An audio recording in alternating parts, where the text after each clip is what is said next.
കർണാടകയിലെ ചിത്രദുർഗയിലെ ഒരു വീട്ടിൽ 5 അസ്ഥിപഞ്ജരങ്ങൾ കാണപ്പെട്ടു.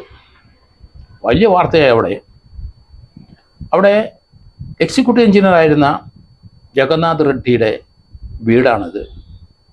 റെഡ്ഡിയും ഭാര്യയും 3 മക്കളെയും ആണ് ആസ്തികൂടങ്ങൾ എന്ന് കരുതുന്നു. 2019 ജൂണിന് ശേഷം ഇവരെ ആരെയും കണ്ടിട്ടില്ല എന്നാണ് അയൽവക്കക്കാർ പറയുന്നത്. അവരും റെഡ്ഡിയായിട്ട് യാതൊരു ബന്ധവുമില്ല. അയൽവക്കക്കാരിൽ നിന്നും പൊതുജനങ്ങളിൽ നിന്ന് ഒഴിഞ്ഞു മാറി ജീവിക്കുന്നവരാണ്. അദ്ദേഹത്തിൻ്റെ വീടും വലിയ കോമ്പൗണ്ടും തന്നെയാണ്. അതുകൊണ്ട് അങ്ങോട്ടാരും പ്രവേശിക്കാറില്ല, അങ്ങോട്ടാരും പോകാറില്ല. ജഗന്നാഥ് റെഡ്ഡിക്ക് 85 വയസ്സുണ്ട്. അദ്ദേഹത്തിൻ്റെ ഭാര്യ പ്രേമാവതി, അവർക്ക് 80 വയസ്സുണ്ട്. മൂത്ത മകള് 62 വയസ്സുകാരിയാണ്. അതിൻ്റെ ഇളയാൾ കൃഷ്ണ റെഡ്ഡി 60 വയസ്സ്. 57 വയസ്സുള്ള നരേന്ദ്ര റെഡ്ഡി. അപ്പം മൂത്ത പെൺകുട്ടി ത്രിവേണി 62 വയസ്സ്. അവർക്ക് അവിവാഹിതയായിരുന്നു അവർ.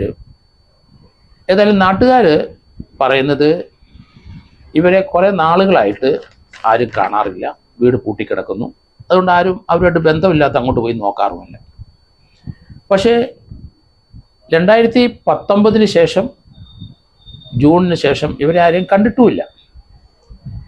കഴിഞ്ഞ വ്യാഴാഴ്ച 28-ാം തീയതി, ഡിസംബർ 28-ാം തീയതി വീടിൻ്റെ മുറ്റത്ത് ഒരു തലയോട്ടി കിടക്കുന്നു എന്ന് അവിടുത്തെ ചിത്രദുർഗ പോലീസിന് ഒരു വിവരം കിട്ടി. അവർ അവിടെ ചെന്നു കഴിഞ്ഞപ്പോഴാണ് വീട് പൂട്ടിക്കിടക്കുന്ന ആണെങ്കിലും മുൻവശത്തെ വാതിൽ തകർത്തിട്ടുണ്ട്, പിൻവശത്തെയും വാതിൽ തകർത്തിട്ടുണ്ട്. മുൻവശത്തൂടെയും കള്ളന്മാർ കയറി, പിൻവശത്തൂടെയും കള്ളന്മാർ കയറി. നിരവധി മോഷണങ്ങൾ നടന്ന ലക്ഷണം അവിടെയുണ്ട്. ആ വീടിൻ്റെ മുൻവശത്തൊരു ബോർഡുണ്ട്. അതിപ്പോൾ സോഷ്യൽ മീഡിയയിൽ വലിയ വാർത്തയായിട്ട് വന്നുകൊണ്ടിരിക്കുകയാണ്.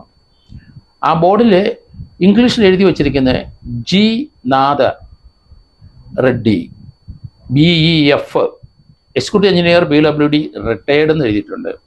രജിസ്റ്റേർഡ് വാല്യൂവറാണ് അദ്ദേഹം. Number 4 Challakere gate, Chitradurga 577501. കൃത്യമായിട്ട് അഡ്രസ്സും എഴുതി വെച്ചൊരു ബോർഡ് വീടിൻ്റെ മുമ്പിലുണ്ട്. 5 പേരെയും മൃതദേഹം പോലീസ് പരിശോധിച്ചു. സ്കെൽറ്റൻ മാത്രമേ ഉള്ളൂ. 2 പേര് കട്ടിലേ കിടന്നാണ് മരിച്ചിരിക്കുന്നത്. നീണ്ടു നിവർന്ന് തന്നെയാണ് കിടക്കുന്നത്.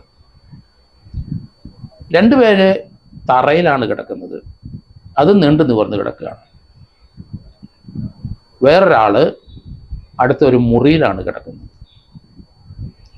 ഒരു സ്വാഭാവിക ഡെത്ത് പോലെ തോന്നാം, ആത്മഹത്യയാകാനുള്ള സാധ്യത കൂടുതലെന്ന് പോലീസ് കരുതുന്നു. തറയിൽ നിന്ന് ഒരു കുറിപ്പ് കിട്ടി. കയ്യക്ഷരം ആരെയാണെന്ന് അറിയില്ല, ഒപ്പില്ല, ഡേറ്റ് ഇല്ല. പക്ഷെ ആത്മഹത്യയിലേക്ക് ചൂണ്ടുന്ന ചില രേഖകളാണ് അത്. ആ വീട്ടിലെ വിലപിടിപ്പുള്ള സാധനങ്ങളെല്ലാം അപ്രത്യക്ഷമായി കഴിഞ്ഞു.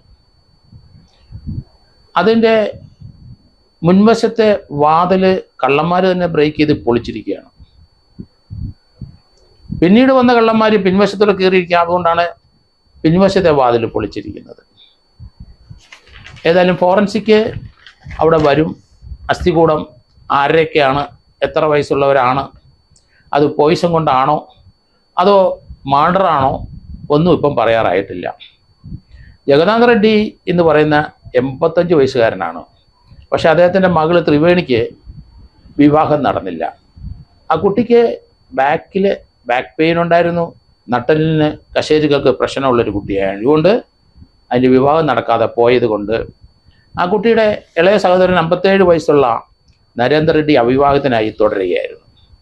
2014 ഇവരുടെ ഇളയ കുട്ടി ഒരു ബൈക്ക് ആക്സിഡൻറ്റിൽ കൊല്ലപ്പെട്ടു. അങ്ങനെ ഒരു ദുഃഖമുള്ള ഒരു കുടുംബമായിരുന്നു. അതിനുശേഷം വീട്ടുകാരും മറ്റുള്ളവരായിട്ട് യാതൊരു ബന്ധവുമില്ല. സാമ്പത്തികമായി അവരുടെ നിലവാരം എന്താണെന്ന് അറിയില്ല. പക്ഷേ പോലീസ് അവിടുത്തെ പരിശോധനയിൽ മനസ്സിലായത് 2019 ജനുവരിക്ക് ശേഷം ആ വീട്ടിലെ കറണ്ട് ബില്ല് അടിച്ചിട്ടില്ല. അപ്പോൾ ഏറ്റവും അവസാനം അടച്ചിരിക്കുന്നത് കറണ്ട് ബില്ല് ജനുവരി 2019 എന്നാൽ ജൂൺ വരെ ഇവരെ അവിടെ ഇവിടെയൊക്കെ കണ്ടു എന്ന് ചില ബന്ധുക്കൾ പറയുന്നുണ്ട്. അപ്പോൾ അതിനുശേഷം ഡിസ്കണക്ട് ചെയ്തിട്ടുണ്ട് ആ വീട്ടിലെ കറണ്ട് കണക്ഷൻ. ഇപ്പോൾ അവിടെ കറണ്ടില്ല. ഏതായാലും അവരുടെ പോസ്റ്റർ കാണുമ്പോൾ തറയിൽ കിടക്കുന്നത് കാണുമ്പോൾ തറയിലും ബെഡിലുമൊക്കെ കിടക്കുമ്പോൾ ഒരു നാച്ചുറൽ ഡെത്ത് പോലെ തോന്നാം. അതുകൊണ്ട് വിഷം കഴിച്ച് ഇരിക്കാമെന്ന് കഴിയുന്നു. പക്ഷെ അതിൽ മജ്ജയും മാംസവും ഒന്നുമില്ല, സ്കെൽറ്റൻ മാത്രം അവശേഷിച്ചു, ചീഞ്ഞഴുകിപ്പോയി. അത്രയും വലിയ കോമ്പൗണ്ടും ആ കെട്ടിടം വലിയ കെട്ടിടവും ആയതുകൊണ്ട് 5 പേര് ചീഞ്ഞഴുകിയിട്ടും അതിൻ്റെ സ്മെല്ലിങ്ങും ആർക്ക് കിട്ടിയില്ല. അതിനുശേഷം വന്ന കള്ളന്മാർ ഡെഡ് ബോഡി കണ്ടിട്ടുണ്ടാവും, അവർ പോലീസിനെ അറിയിച്ചിട്ടില്ല. കാരണം അവരവിടെ കയറി എന്നുള്ള കാര്യം അവരുടെ തലയിൽ ഈ കൊലക്കേസ് ചിലപ്പം വന്നെങ്കിലോ എന്നും കരുതിയിട്ടുണ്ടാവും. ഏതായാലും പോസ്റ്റ്മോർട്ടം കഴിഞ്ഞെങ്കിൽ മാത്രമേ ഈ സംഭവം കൊലപാതകമാണോ ആത്മഹത്യയാണോ അതോ നാച്ചുറൽ ഡെത്ത് വരാനുള്ള സാധ്യത വളരെ കുറവാണ്. പക്ഷെ ആത്മഹത്യയിലോട്ട് വരാൻ സാധ്യതയുണ്ട്. കാരണം 85 വയസ്സുണ്ട് ആ PWD എഞ്ചിനീയർക്ക്.